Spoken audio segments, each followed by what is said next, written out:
ராணுவ வீரன், தேசத்துக்காக தன்னையே கொடுக்கிற அளவுக்கு உழைக்கிற ஒரு ராணுவ வீரன். ஒரு பயங்கரமான யுத்தம் நடந்து கொண்டிருக்கிறது. அவனுக்கு பக்கத்துல ஒரு பெரிய குண்டு தாக்குதல் நடக்கிறது. அப்படியே அவன் தூக்கி எறியப்படுகிறான். தூக்கி எறியப்பட்டு ஆஸ்பத்திரியில் கொண்டு போய் சேர்க்கிறாங்க. அவன் முகம்லாம் அப்படியே சதஞ்சு போயிருக்கு. கிட்டத்தட்ட கூழா ஆன நிலைமையில இருக்குது. அவனுடைய முகத்தை எல்லாம் சர்ஜரி பண்ணி சரி பண்ணி ஒரு 3 மாசம் அவனை தேத்தி உட்கார வச்சுட்டாங்க. ஒரு கண்ணாடி கொடுங்க அப்படின்னு கேட்கறான். இல்ல நீ இப்போதைக்கு கண்ணாடி பார்க்காத.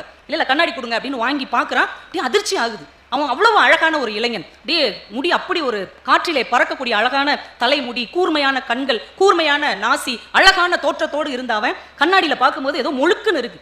சம்பந்தமே இல்லாம உறுப்புகளை இழுத்து வச்சு கட்டுன மாதிரியான ஒரு முக அமைப்பு. உனக்கு அதிர்ச்சி ஆயிடுது. இப்படி ஒரு முகத்தோற்றம் எனக்கு ஆயிடுச்சு அப்படின்னு அவங்க எல்லாம் சொல்றாங்க. இதுக்காக நீ வருத்தப்படாத, நாட்டுக்காகத்தானே நீ உன் முகத்தின் அழகை இழந்திருக்கிறாய் அப்படிங்கிறாங்க. சரி, எனக்கு கொஞ்ச நாள் லீவ் கொடுங்க, நான் எங்க அம்மாட்ட போய் கொஞ்ச நாள் இருந்துட்டு வர்றேன் அப்படின்னு லீவ் வாங்கிட்டு அம்மா வீட்டுக்கு வர்றான். அவனுக்கு அம்மா மட்டும்தான் உண்டு, அப்பா இல்ல, செல்லம்மா வளர்த்துருக்காங்க.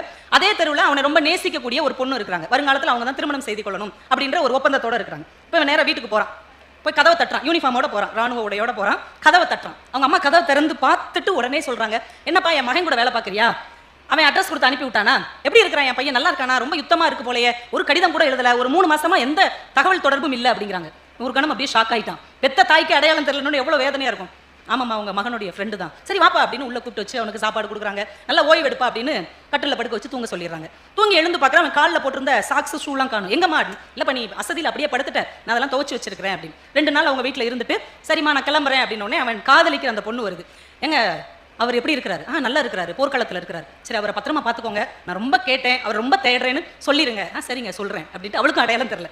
கிளம்பி திரும்ப வந்துட்டான், போர் முனைக்கே வந்துட்டான். வந்து 2 நாளில் அவங்க அம்மா கிட்ட இருந்து ஒரு கடிதம் வருகிறது. அதை எடுத்து படித்து பார்க்குறான். தம்பி, 2 நாளைக்கு முன்னாடி ஒரு மிலிட்ரி ஆஃபீஸர் நம்ம வீட்டுக்கு வந்தான்.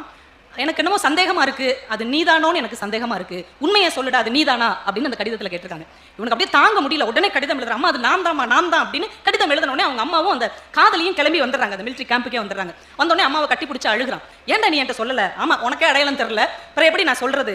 முகம் சுத்தமாக தெரிலடா, அதனால தான். அப்புறம் எப்படிமா என்னை கண்டுபிடிச்ச? இல்லை உன் சாக்ஸை நான் துவைச்சேன் இல்லையா, அப்போ அந்த சாக்ஸில் உன்னுடைய வாசனை வந்தது, அதை வைத்துத்தான் இது என் மகனாக இருக்கும் என்கின்ற சந்தேகம் எனக்கு வந்தது அப்படின்னா.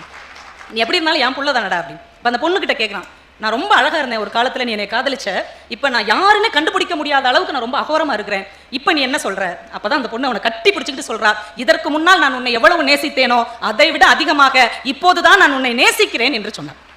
இந்த கதையை சொல்லிட்டு பிரபஞ்சன் சொன்னார், இந்த கதையை எழுதின எழுத்தாளர் இந்த கதைக்கு என்ன பேர் வச்சிருப்பார் தெரியுமா அப்படின்னு இந்த வாசகர்கள்ட்ட கேட்கிறார். என்ன பேர் வச்சிருப்பாங்க இந்த கதைக்கு?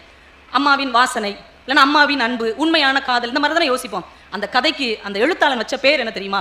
என் தேசத்தின் முகம். என் தேசத்தின்